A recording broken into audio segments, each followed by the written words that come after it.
কলেজে ভর্তির প্রথম লিস্টে তোমার নাম আসেনি, মন খারাপ, ঘরে বসে রয়েছো, কি করবে বুঝতে পারছো না। দেখো, এই যে তিনটে লিস্ট যে বেরোবে, এই লিস্টে ভর্তি প্রক্রিয়া কমপ্লিট হয়ে যাবে কলেজের। হওয়ার পরেও দেখা যাবে অনেক জায়গায় অনেক সিট এরকম বাকি পড়ে থাকবে, যেগুলোতে এখনো মানে ফাঁকা রয়েছে অনেক কলেজে অনেক সাবজেক্টের জন্য। তো সেই ফাঁকা সিটগুলো পূরণ করার জন্য এই মপ আপ রাউন্ড, তখন তোমরা নতুন করে ফর্ম ফিল আপ করতে পারবে ওইখানে। আচ্ছা, এই মপ আপ রাউন্ড তিনটে শ্রেণীর ছেলে মেয়েদের জন্য। কাদের কাদের?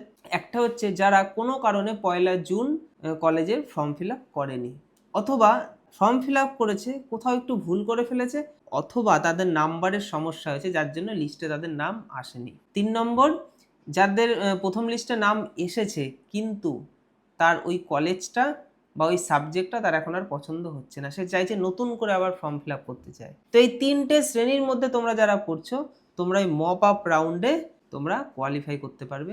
দুটো তারিখ লিখে নাও, একটা হচ্ছে 7ই জুলাই আর একটা হচ্ছে 8ই জুলাই।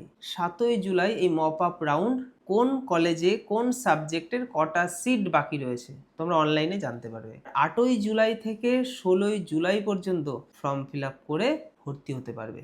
তবে এইখানে একটা জিনিস মাথায় রাখবে, মানে যে সাবজেক্টের সিট সংখ্যা বেশি রয়েছে, যে কলেজের সিট সংখ্যা বেশি রয়েছে, ফার্স্ট প্রেফারেন্সে রাখবে, ঠিক আছে? আর যেখানে সিট সংখ্যা কম ওগুলোকে লাস্টের দিকে রাখবে। তাহলে কি হবে, তোমার নামটা আসার চান্স বেশি পরিমাণে থাকবে, ঠিক আছে? তো একদম টেনশন করবে না, ভেঙে পড়বে না। ফর্ম ফিল আপ হয়নি তো কী হয়েছে, তুমি উচ্চ মাধ্যমিক পাস করেছো।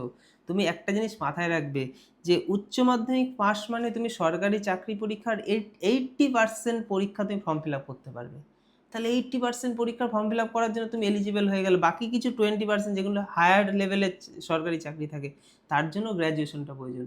আর তুমি গ্র্যাজুয়েশন কেন করবে? তো অবশ্যই করবে। ওই যে 8 তারিখ থেকে 16 তারিখ, কোনো কারণে যদি ওই তারিখেও না হয় সামনের বছর, তাই বলে তোমার কেরিয়ার নষ্ট হলো না, তোমার বন্ধুটা 1 ধাপ এগিয়ে গেল মানে তুমি 10 ধাপ পিছিয়ে যাওনি।